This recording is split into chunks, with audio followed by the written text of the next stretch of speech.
Welcome to our outside cast van here at Mount Carmel at the end of a truly dramatic day. As you see, we're having to take shelter from a heavy downpour of rain. Yes, 3.5 years of drought has been brought to a close. And with me is the man responsible for it all, the prophet of Yahweh from Tishbe, Elijah. Thank you for giving us this exclusive interview. Good evening. Now, the day began with some remarkable breaking news, didn't it? Well, yes. You see, God told me that it was time for the drought and famine to come to an end.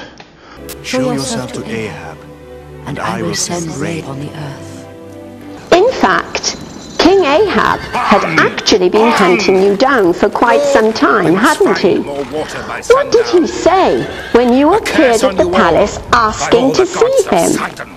The phrase he used was, "Oh, is it you, you troubler of Israel?" but I told him straight, it's you that's Israel's troublemaker. You and your family. You've led the people away from the one true God. And events somewhat escalated after that, didn't they? Well, the public showdown was God's idea, not mine. You see, it was time for people to stop sitting on the fence. I asked for a test of strength in a public place, God versus Baal. But did you imagine that would mean you, one man, against 450 Baal prophets on Mount Carmel? Hardly, although I knew that under Ahab and his wife's evil influence, many had turned their back on God and started worshipping Baal. He took for his wife Jezebel, daughter of Baal, priest king of the Sidonians. And Ahab built a temple to Baal. O Baal, Lord of the heavens, hear us. May the rain tumble from the clouds. May the I'd windows... hoped that a few followers of God would come out of the woodwork and support me. In the event, as you say, it felt like me against the rest of the world. I alone am left, one prophet of the Lord, one in all Israel. How long will you go limping along, staggering between different positions? One on God is always a majority. I challenge the people. If the Lord people. is God, then follow him. But if Baal, then follow him. Can you describe to our viewers the test that was set up on the mountain? Well, we got hold of 2 bulls for sacrifice. I let the prophets of Baal have first choice, and I took the other. I didn't want to face any accusations of a fix, you see, so I let them take their time and do things just the way they wanted. The test was this: whose God could send fire from heaven to ignite the sacrifice? Everyone agreed it was a deal. And so the Baal prophets went first.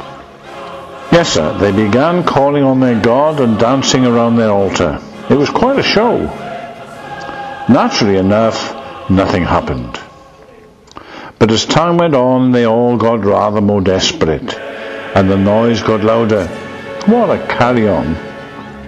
Pretty soon they were cutting themselves with knives and getting in quite a frenzy. And from what I observed, you weren't able to resist a few comments. Well, it was hard not to. I just suggested that their God was temporarily unavailable. Call him harder, for he is a god. Perhaps he is lost in thought, or he is away on a long journey. Perhaps he's fallen asleep. Oh, call him. So then it was my turn. I used 12 stones to put together an altar. One each for the 12 tribes, of course, and I got the meat ready. And then I decided to add a little more interest to the event by soaking the sacrifice on the altar with water. Of course, I realized this would be seen as particularly foolhardy, particularly with a drought on. Only when it was drenched did I pray to my God, just one little prayer, and straightway the Lord answered. Fire appeared from heaven, burned up the sacrifice, the wood, the stones, and licked every drop of water in the moat around the altar. It seemed to be quite a popular outcome. Suddenly people started jumping down off their fences. Soon the cry was taken up all over the mountainside. The Lord is God, the Lord is God. And the Baal prophets? Just got there, just deserts. Every man of them rounded up, knifed and dumped into the river.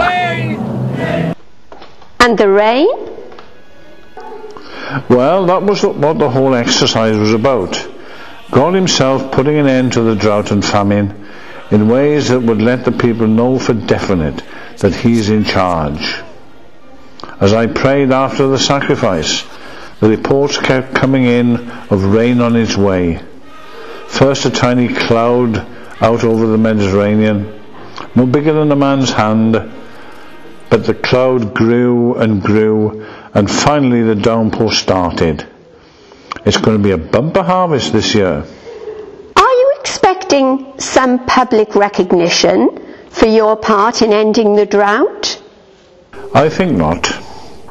I've heard Ahab's already sent his soldiers for me, so if you excuse me, I'll be on my way.